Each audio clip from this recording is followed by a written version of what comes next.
London, the city of dreams, the city of inspirations, the city of opportunities. But do you know that London is one of the fashion capitals of the world?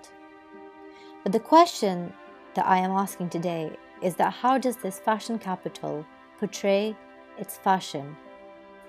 How does London treat its fashion? Fashion's become an incredibly important part of London, economically as well as sort of creatively. London historically has produced some of the most amazing talent and designers. I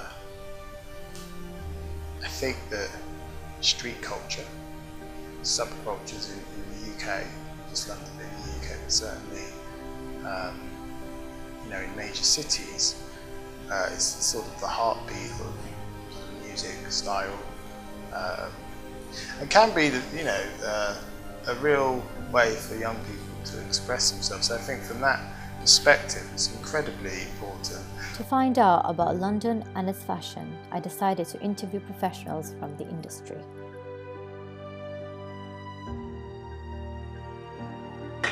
Culture means a lot to me. I find if you haven't got any culture, you haven't got a base. And if you haven't got a base, you're a hollow ground.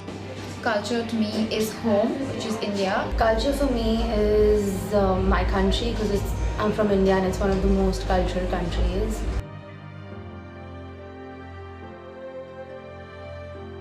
Fashion to me means beauty. Fashion for me means art and being able to be creative.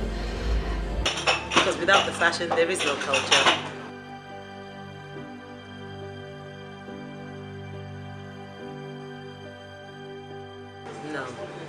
No, I'm not. I'm not familiar with the concept of cultural appropriation. Alarmed at my findings, the industry professionals weren't aware of the issue of cultural appropriation, which is one of the top 10 issues in the fashion industry today. I decided to get some expert insight.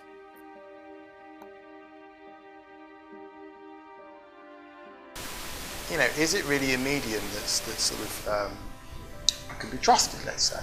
Not like a movie. I think there were some incredible independent designers out there that work fastidiously around their research and development of ideas. But you'll never really see the light of day. It's a little bit like independent movies. Like fashion is a bit like Hollywood. You don't really go to watch a Hollywood movie for the truth, or for something really that's historically correct. It's always a good ending. And I think fashion is a little bit like that. So sometimes it's a bit too light-hearted to take seriously. But that also can be dangerous because, like you say, if you appropriate something into fashion that's not ready to be appropriated, or probably even shouldn't be appropriated, it's almost offensive.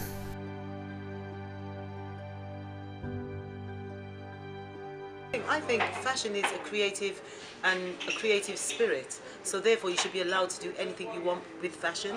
Taking somebody's creativity, heritage or culture and then appropriating it into another area that's probably more commercial, probably more mainstream or mass is questionable.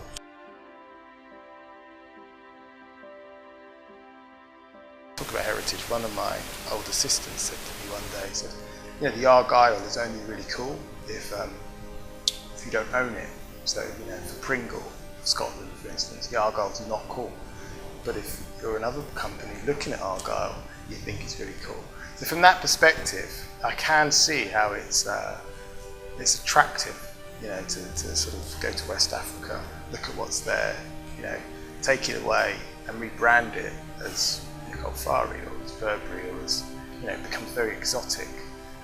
So when you remarket it to an unsuspecting audience, it has a sort of a value to it that gives it that kind of exotic attractiveness that I think often the West is looking for.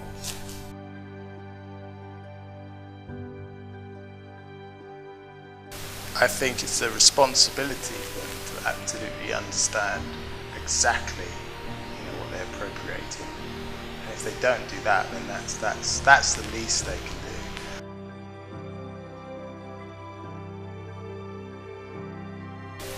conversations are really beginning to happen. There's a whole bunch of style movements, you know, happening now.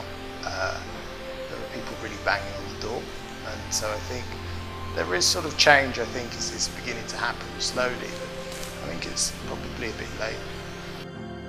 So, London, a city that inspires fashion, fashion that inspires us, culture that makes the world go round. Don't you think, as humans, it is our responsibility to make sure that our cultures are not being exploited in the name of fashion?